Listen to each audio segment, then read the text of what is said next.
J'espère que vous allez bien. Cette vidéo, mon Dieu, cette vidéo, je l'appréhende un peu, mais j'avais envie et besoin de la faire. Alors je sais qu'il y a certaines personnes, je vais déjà commencer directement, qui vont me dire t'aurais pas dû faire cette vidéo, tu devrais pas, t'as pas à te justifier, ça va être plus ou moins bienveillant, mais cette vidéo je la fais pour plusieurs raisons. La première, elle est purement égoïste. C'est que ça fait 3 ans maintenant que je suis sur les réseaux, à peu près, et ça fait 2 ramadans où je reçois beaucoup d'amour, comme toujours, mais beaucoup de haine aussi. En mode, pourquoi tu fais pas le ramadan? Honte à toi, tu montres pas le bon exemple, Je vous dis même pas le nombre de commentaires que je reçois à chaque fois et de DM, et il y en a qui sont très bienveillants, ou des gens qui essaient de me remettre dans le droit chemin en me disant, ma sœur, tu t'es perdue, machin. J'ai envie de leur dire, j'ai fait de la télé-réalité, il y a un peu de nudité aussi sur mon Insta, je suis quelqu'un beaucoup en bikini, il y a beaucoup de choses, donc c'est pas le ramadan qui devrait interpeller ces personnes, c'est mon Insta en général, si vraiment ça les gêne ma façon d'être. Donc voilà, purement égoïste, j'ai pas envie de retourner encore à devoir me justifier. Là par exemple, je vais envoyer le lien de cette vidéo à tous ceux qui m'écriront sur ce sujet pour qu'ils puissent comprendre ce que je ressens et ma manière de penser. La deuxième chose pour laquelle je le fais, et j'ai hésité, mais vous savez quoi, là, j'ouvrais mes DM comme tous les soirs, je vais pas vous mentir. Il est où mon tel? Ah bah il est là, je suis bête. Ah mais j'ai mon iPad. D'ailleurs, en ce qui concerne les origines, est-ce que ça a toujours été simple pour toi d'allier culture française et maghrébine? Je sais que c'est une question qui doit revenir, mais je la pose parce que j'ai sincèrement eu du mal, plus jeune, à allier les deux. Maintenant, ça va mieux. J'ai mes trucs, mais si ça se trouve, tu en as aussi. Ça serait génial que tu les partages avec les autres jeunes filles. Et ça a résonné dans ma tête. Je me suis dit, mais elle sera pas que pour moi, cette vidéo. Elle sera pour tous ces jeunes maghrébins ou maghrébines, ou peu importe, qui sont d'une culture maghrébine ou arabe, mais ne sont pas musulmans. Et les gens n'arrivent pas à comprendre. Et c'est un concept un peu fou. Mais par exemple, un Français, on va pas lui demander pourquoi il n'est pas chrétien. Mais parce que forcément, la plupart des gens qui sont dans l'islam ont grandi dans une famille qui inculque les valeurs de l'islam. On va dire que c'est une religion qui se transmet beaucoup par la famille et dont les gens la suivent. Alors que peut-être qu'être chrétien, les enfants sont pas forcément chrétiens et ça pose pas de problème. Alors que bizarrement, quand on est maghrébin, ça pose un problème de pas être musulman à beaucoup de gens. Absolument pas. Elle vient d'où cette idée? Je comprends pas pourquoi les gens sont comme ça. Pour moi, ma culture maghrébine est très importante pour moi. Ma famille est très importante pour moi. Et les valeurs que ma famille m'a inculquées sont très importantes pour moi. Mais c'est pas parce que je ne suis pas musulmane que je laisse mon côté maghrébin de côté. Et inversement, c'est pas parce que je ne suis pas musulmane que j'ai pas le droit de me revendiquer maghrébine et que j'ai pas le droit d'en prôner les valeurs, en fait. Quand les gens me disent, ouais, tu fais honte aux maghrébins parce que je suis pas musulmane, non, je fais peut-être honte aux musulmans si vous avez envie. Mais, et encore, aux vrais musulmans, je ne fais pas honte parce que il y a une chose que je veux vous rappeler. Alors, je vais quand même pas faire d'amalgame. Quand je parle là de cette vidéo, je parle aux musulmans qui m'ont déjà attaqué sur ça. Les autres, il y en a énormément qui sont absolument brillants et intelligents et qui m'ont toujours dit, Amina, on adore ce que tu dégages. Alors qu'ils savent que je suis pas musulmane, ils me disent clairement, peu importe, moi je te suis et j'adore tes valeurs. Et il y en a même qui m'ont dit, il y a beaucoup de gens qui se disent musulmans et pourtant on dirait que t'es plus musulman qu'eux. Et effectivement, parce que je dois quand même vous rappeler quelques préceptes. Parce que j'ai été musulmane. C'est-à-dire, je ne le suis plus, je vais vous expliquer tout ça, mais j'ai été musulmane et j'en connais les valeurs, les préceptes et les principes. Déjà, Dieu est pur et n'accepte que ce qui est pur. On va commencer par celle-là qui est l'un des les plus importants. Enfin, à mes yeux, ça c'est les enseignements du prophète. Les gens qui viennent et qui m'attaquent et qui me rabaissent et qui sont malveillants, dites-vous bien une chose. Moi, je crois en Dieu. Je crois en Dieu. Et je crois aussi en la pureté. Alors je sais que c'est très dur d'être pur, que ça soit dans ce monde, que ça soit dans cette époque ou les époques précédentes, parce qu'il y a beaucoup de vices. Le shaitan, il est là, on le sait. En revanche, moi, ça, ne pas faire du mal aux gens, ne pas les juger, c'est un précepte de l'islam que j'ai gardé. Parce que comme je vous dis, j'ai été musulmane. C'est une valeur qu'on m'a inculquée. On m'a inculqué, ma mère, depuis mon plus jeune âge, ma grand-mère, à ne pas faire de mal à autrui. Mais vraiment, on a la pureté de...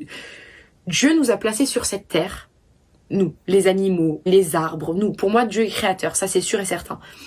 Vous pouvez appeler ça une énergie, appelez ça comme vous voulez, etc. Moi, je crois en un Dieu, certes, mais les gens qui croient en plusieurs dieux, peu importe, tout ça, c'est des énergies. Pour moi, tu peux être chrétien, tu peux être juif, tu peux être musulman, tu peux être hindou, tu peux être tout ce que tu veux. Les religions, souvent, transmettent des très belles valeurs. Et pour moi, il nous a créés purs. C'est-à-dire un enfant, un bébé, il n'est pur. C'est son environnement qui le rend un peu vicieux, enfin les expériences de la vie, les choses, les ressentis.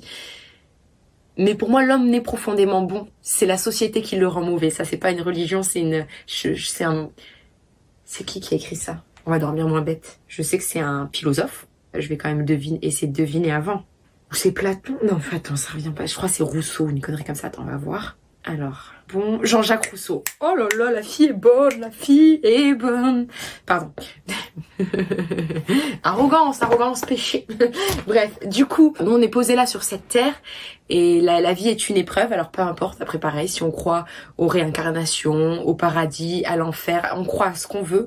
Mais pour moi, oui, la façon dont on agit sur cette terre a une répercussion sur notre vie future, qu'elle soit la mort ou la réincarnation. Et je le fais pas forcément par peur, mais je le fais parce que je suis née amour et j'ai eu la chance de grandir dans une famille qui est amour. Et malgré les épreuves que j'ai traversées, j'ai toujours eu des signes dans la vie ou des claques qui me rappellent qu'il faut être bon et je crois au karma, je crois à ces choses-là. Et j'ai envie d'être amour en fait, j'ai simplement envie d'être amour, j'ai pas envie d'être haine, j'ai pas envie de faire du mal aux gens, j'ai envie d'être droite dans mes bottes. Et pour moi ça c'est un pilier de l'islam qui est très important. Et là encore une fois je parle pas de mon islam, je parle d'enseignements qui ont été donnés au prophète Mohammed par Dieu. Les actions sont jugées par les intentions qui les accompagnent. C'est-à-dire que ce n'est pas le paraître, ce n'est pas dire moi j'ai aidé un tel, moi j'ai fait ça, moi alhamdoulilah, moi je suis quelqu'un de bien. Peu importe les choses que tu fais, ce qui est jugé à la fin, c'est les intentions que tu portais dans ton cœur. Et si dans ton cœur tu viens, je ne dirais pas en plus en période de Ramadan, mais j'ai envie de le dire, me dire hey, Choma, toi, t'es le shaitan, tu montres le mauvais exemple,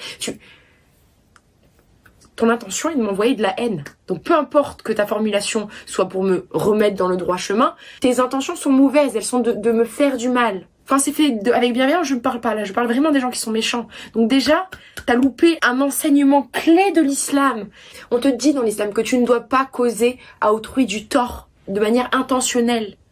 C'est un précepte. Ne faites pas que le ramadan. Lisez tous les beaux préceptes de l'islam parce qu'il y en a énormément. L'islam c'est quoi? On doit faire attention à sa famille, sa mère, sa femme, ses enfants. On doit être amour, on doit aider son prochain, on doit aider les plus démunis. On doit distribuer de l'amour. L'islam c'est une religion et je trouve que c'est l'une des plus belles religions. Alors après, je dis ça mais d'un côté c'est un jugement parce qu'au final je ne connais pas assez les autres religions. Mais pour moi, c'est une magnifique religion parce qu'elle est amour et c'est une religion mais de profonde tolérance, mais d'une tolérance parce que tu ne dois pas justement te mêler du business de ton voisin, être malveillant, être avide. C'est une religion pure quand elle n'est pas utilisée de manière néfaste et excessive, mais ça c'est encore un autre sujet. Moi l'islam extrémiste, ça me plaît pas du tout. Moi je crois en un islam beau et en un islam d'amour. Voilà. Donc bien sûr j'ai été bercée par l'islam et elle m'a inculqué toutes ces belles valeurs. Maintenant, pourquoi je ne suis plus musulmane? Donc déjà, il faut savoir pour le background, famille musulmane du côté de ma mère et mon père est français. Pas de famille parce qu'il est orphelin. Il n'a pas connu ses parents, il a un prénom français, mon père mange du saucisson. Il ne lui enlèvera pas son saucisson, son bon pinard et sa bonne bière.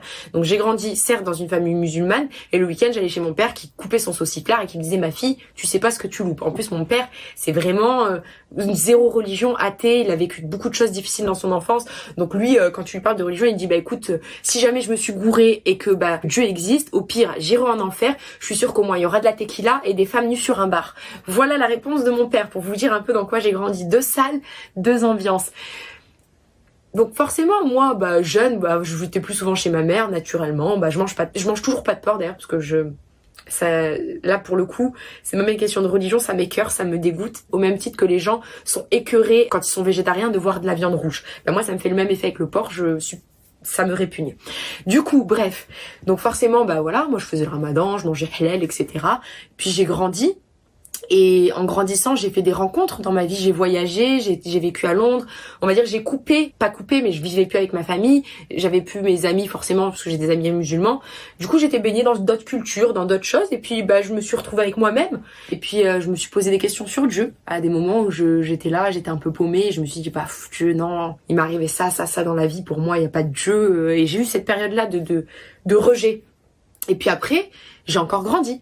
Et puis j'ai vu des signes dans la vie qui me disent ah bah non bah tu t'es gouré, ma fouille, il y a bien un Dieu. J'ai commencé à m'intéresser à Dieu et aux énergies, donc tout ce qui est feeling, guide spirituel, le karma, etc. Et du coup je suis pas du tout bouddhiste, je suis pas du tout dans une autre religion, mais juste je me suis dit qu'est-ce que vraiment toi ta foi, et on va y revenir parce que pendant le Ramadan c'est très important. Le mois du Ramadan, en plus de pas boire, manger, fumer, avoir des rapports sexuels du lever du soleil jusqu'au coucher du soleil, pendant toute la période du jeûne, qui est à peu près d'un mois et qui représente le 9e mois du calendrier lunaire musulman. Quelle est son origine? Ça a été le début des révélations de Dieu aux prophètes. Donc c'est vraiment très important, c'est vraiment ancré, c'est pour ça que c'est un pilier de l'islam. Donc tout ça pour dire que le mois du Ramadan doit, en plus des lignes directrices à suivre, être un mois vraiment pour les musulmans de bienveillance envers leurs frères et sœurs, d'aumône, de tout ce qu'on sait, mais aussi de réflexion sur sa foi, de vraiment, vous voyez, c'est pour ça qu'on vous incite vraiment, il faut prier pendant le Ramadan, etc.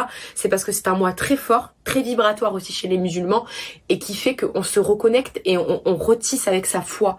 On renforce sa foi pendant le Ramadan, on se recentre sur vraiment le pourquoi du comment on est musulman, cet amour qu'on a envers Dieu, c'est ce mois. Ce mois, c'est pour ça que c'est fort, même au niveau des liens familiaux, etc. C'est très puissant le Ramadan.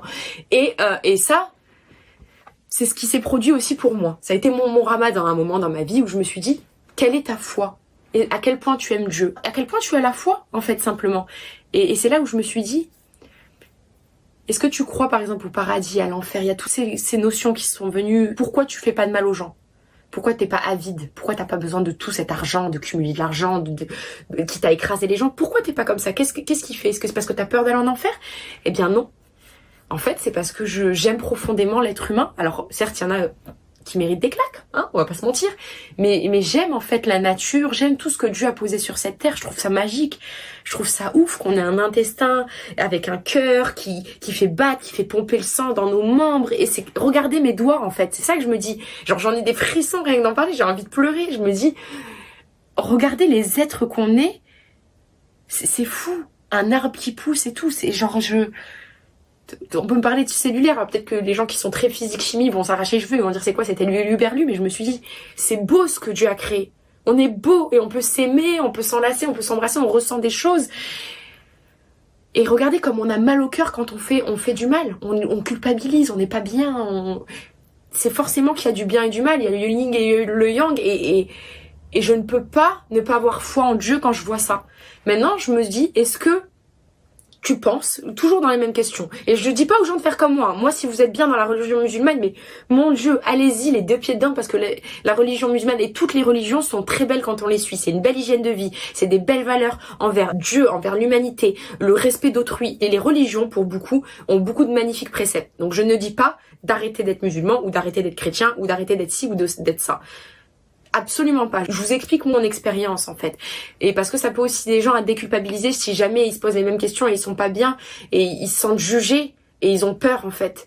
Vous êtes pas seuls. On a tous traversé des périodes où on a remis en question notre foi. Vous pouvez parler à des gens qui sont éclairés, à des imams ou à votre ami ou à des gens qui sont athées. Ouvrez-vous l'esprit si vous voulez, mais à la fin, votre foi, elle est dans votre cœur. Du coup, moi, ce qui s'est passé, c'est que je me suis dit, bah non, j'arrive pas à me dire que parce que je vais faire la prière 5 fois par jour ou parce que je vais aller faire un pèlerinage, je vais avoir plus de chances d'aller au paradis. Et inversement, quelqu'un qui va faire un pèlerinage, quelqu'un qui va faire le Ramadan, mais qui va pas forcément être profondément bon, il aura les portes de paradis plus facilement ouvertes que moi. J'arrivais pas. Pour moi, le Dieu auquel je crois, celui qui est dans mon cœur, le prophète a reçu l'illumination de Dieu. Dieu, il est avec nous tous. Jésus, qui vous voulez. On a tous cette connexion à Dieu, ou à l'univers, ou à ce que vous voulez. Pas aussi forte que le prophète, ou le Bouddha, ou Jésus, ou Moïse. Parce que ça, c'est des gens qui ont une connexion avec Dieu qui est juste magique. Mais Dieu est connecté à tous ces êtres, quelque part. Et moi, quand je suis partie chercher dans ma foi, j'ai senti que si j'étais amour et bienveillance envers les êtres humains qui m'entouraient et envers moi-même, les portes du paradis, ou d'une réincarnation meilleure, s'offrira à moi. Voilà, c'est vraiment le sentiment que j'ai. J'ai l'impression vraiment que si je suis un être bon,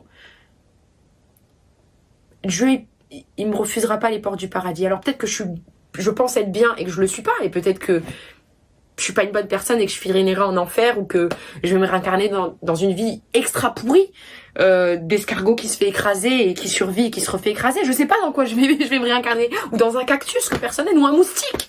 Mais là n'est pas la question. Je me suis juste dit ça, et je me suis dit, si jamais un jour demain, après-demain ou dans un an j'ai un doute et que je me remets ma foi en question parce que ça peut être perpétuel et je me dis oula je me sens pas bien, il faut que je jeûne, il faut que je fasse ma prière 5 fois par jour, il faut que je rentre dans la religion musulmane ou il faut que je devienne chrétienne ou il faut parce que je sens que ma connexion avec Dieu elle est pas saine, j'ai peur pour la suite et je pense que je suis pas sur la bonne voie, bah je me remettrai en question et peut-être que je redeviendrai musulmane ou peut-être que j'irai ailleurs. Mais à l'heure actuelle, je me sens parfaitement en harmonie avec ce que je suis. Genre, je me sens en harmonie avec l'être humain que je suis. Et c'est pour ça que vous êtes beaucoup à me dire que j'apporte beaucoup d'amour, etc. C'est juste parce que c'est l'être que je suis. Et si vous avez envie de l'être, faut juste être en harmonie avec vous-même et surtout en harmonie avec les autres. Alors je sais que c'est difficile parfois parce qu'on a envie de faire du mal aux gens parce qu'ils nous ont fait mal et ça m'arrive aussi parfois d'être un peu mauvaise, c'est normal. On est des humains, on est défaillants. Et c'est dur d'être humain dans cette terre de fous. Mais j'essaye de faire de mon mieux et je vous envoie de l'amour. Maintenant, qu'on a beaucoup parlé d'amour, je vais vous dire un truc. Je vais laisser les commentaires ouverts. Si jamais je vois des gens qui sont malveillants, je supprimerai les commentaires. Et si c'est vraiment trop et qu'il y a beaucoup trop de haine sous cette vidéo, je supprimerai l'accès aux commentaires. En revanche, ce que je vais demander aux gens, s'il vous plaît, aux gens intelligents, aux gens bienveillants, c'est que s'il y a des gens qui sont méchants sous les commentaires, ne créez pas de débat. D'ailleurs, ne créez pas de débat tout court. Même si vous êtes musulman et bienveillant et que vous essayez de convertir des gens sous cette vidéo, ça va forcément amener des débats parce qu'il y a des gens qui vont mal le prendre, que vous essayez de faire ça ou inversement. Moi, je veux que ça soit qu'une vidéo d'amour. Si vous voulez m'envoyer un message d'amour, faites-le. Si vous voulez envoyer un message d'amour à Dieu ou à l'univers, faites-le. Si vous voulez envoyer de la haine, vous n'êtes pas au bon endroit. Et vous allez juste pourrir cette ambiance que j'essaye de créer, où j'essaye de me faire comprendre et j'essaye d'apporter du bien aux gens. Voilà. Sur ce, j'espère que cette vidéo va réussir à toucher les gens qui en ont besoin ou les gens qui ont envie de comprendre et qu'elle vous a simplement fait du bien, un petit chit-chat, hein, une autre ouverture d'esprit. Je souhaite un bon ramadan à tous les musulmans, je souhaite de l'amour à tous les gens, les athées, les chrétiens, les juifs, les bouddhistes, les incas, tout ce que vous voulez. Je souhaite de l'amour à tout le monde et je souhaite, parce que c'est le ramadan surtout, un bon ramadan à tous les musulmans et de France ou d'ailleurs et c'est beau. Voilà, un bon mois à vous et en plus ça va être dur par rapport au confinement, donc beaucoup de courage et que du love. À bientôt pour une prochaine vidéo. Down the street with your red lips and funky beat, you better hold your head up to the sky. I'm gonna roll with you till the day I die.